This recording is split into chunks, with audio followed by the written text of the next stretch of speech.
everybody. I'd like to welcome everybody back to our Profits Unlimited YouTube channel and podcast.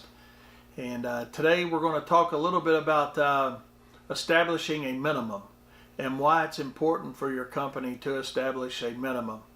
And before we get into this, we're not going to talk necessarily about costs and cost recovery and things like that per se, but it's just going to be more about why it's so important to come up with a minimum for all the different services that you have to offer your customers. Especially, you get into the springtime of the year is when this becomes really critical, when your phone's ringing off the hook, right? Whether you're one truck operation or a multi-crew company, we get that spring push on telephone calls, and a lot of times we spent a lot of man hours and labor hours. And I remember this going back to when I was a one truck operation. You'd be out working all day long, you'd come back in, you'd have 15 calls or more on your recording system.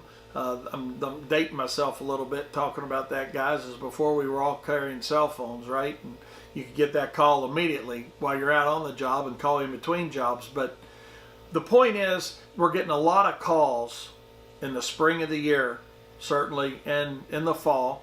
And we just, as smaller companies, we just don't have time to get to all of them. And so we think about, okay, who are we going to call back? When are we going to call back? Is it at night? Is it in between jobs? How are we going to do that? And that's why I got to thinking, let's talk about establishing a minimum. And how does that help me save time? And it's not that we don't want to call every customer, we don't want to talk to every customer. We do. And I know there's some school of thought on it says, well, if you give a customer a price over the telephone, you don't have any chance to sell them anything else. And our business is a lot about upsell. I get that side of it as well. But what I also know is I spent personally a lot of time calling people and running leads. And when I got there, they're like, oh my gosh, I didn't realize it was going to cost that much to get my yard cut.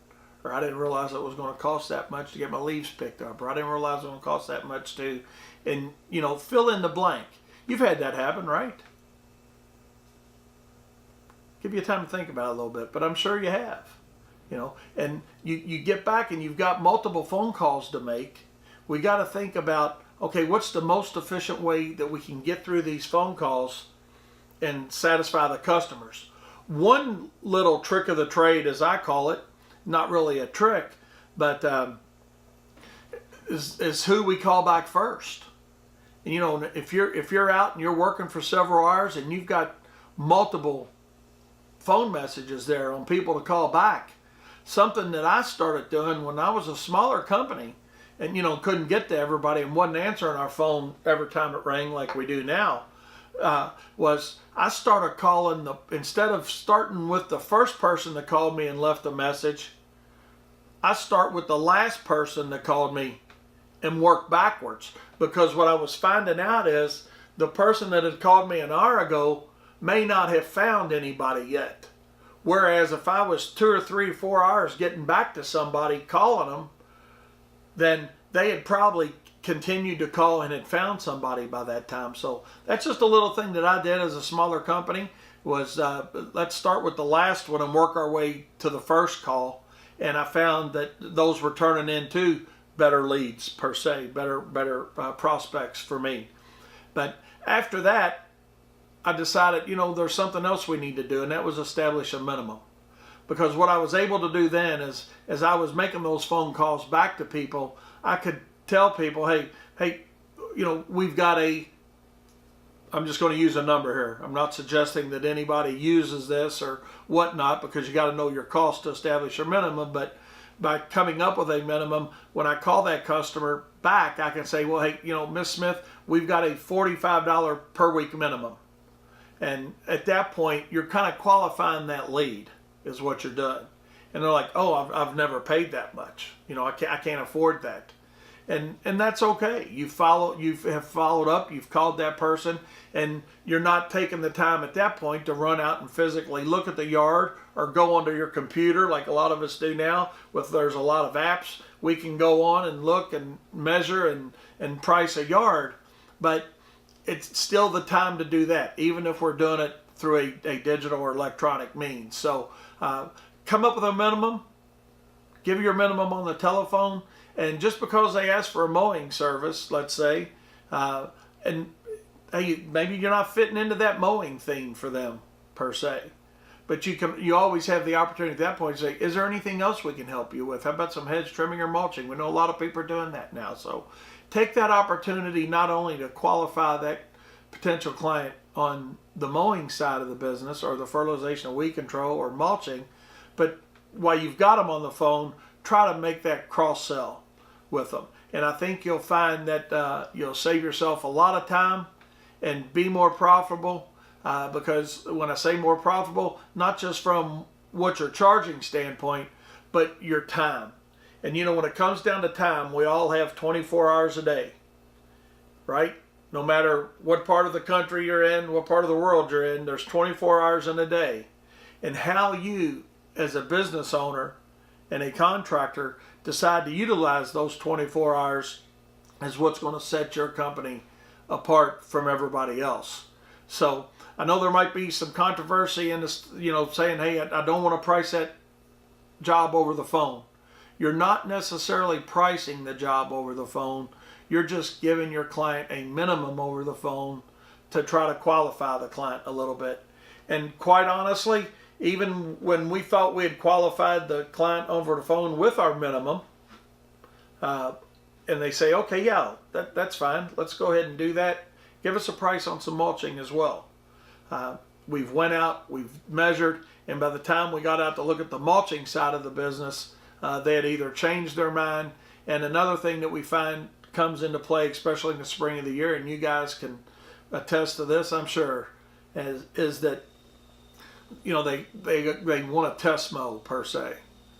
You know, when they say, you know, because one of the first questions we'll ask somebody is, you looking for a weekly service or are you looking for 1 or 2 times? And you've been there, right? You know, where the customer says, well, I just need you for a couple weeks. My lawnmower's broke down or this or that or whatnot. That's going to be a choice you're going to have to make.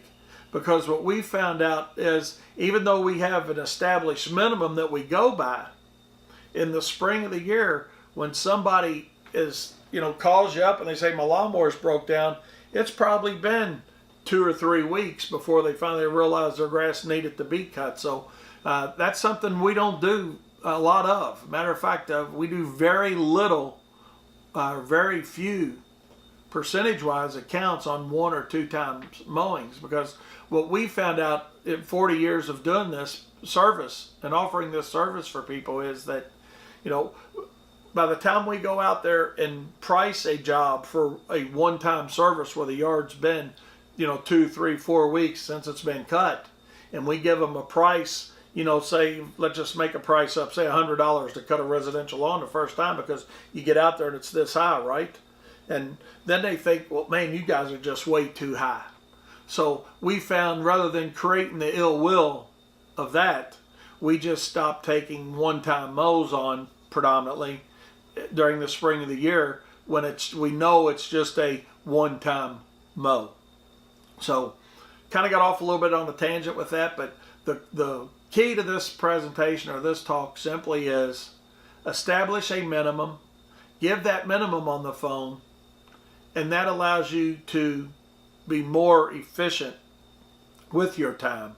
You're going to have a lot of people tell you, no, I'm not going to pay that, or I want a bi-weekly cut, and what's your price for a bi-weekly cut? And we've got a great video on why bi-weekly mowings don't work, because we tried that too many, many years ago. But check that out. It's called bi-weekly mowings and how they put you out of business, basically. But establish a minimum, stick to your minimum, and even if you've got 2 or 3 or 4 lawns in a row, have a minimum price and an established minimum that you're going to charge for each of those individual yards. Because when we do get multiple yards on a street, whether it's 2 or 20, why did we get multiple yards on a street as a contractor or as a business owner? I ask yourself, you know, answer that question. Why did you get multiple yards on a street? Most of the time it's because you're doing a good job, right? You're showing up. You start with one client. Now the neighbor or the person across the street comes to you and says, hey, you guys are always here. My guy's not showing up. You ever heard that? My contractor's not showing up. So now you got to decide for the second and the third one that you're going to be mowing.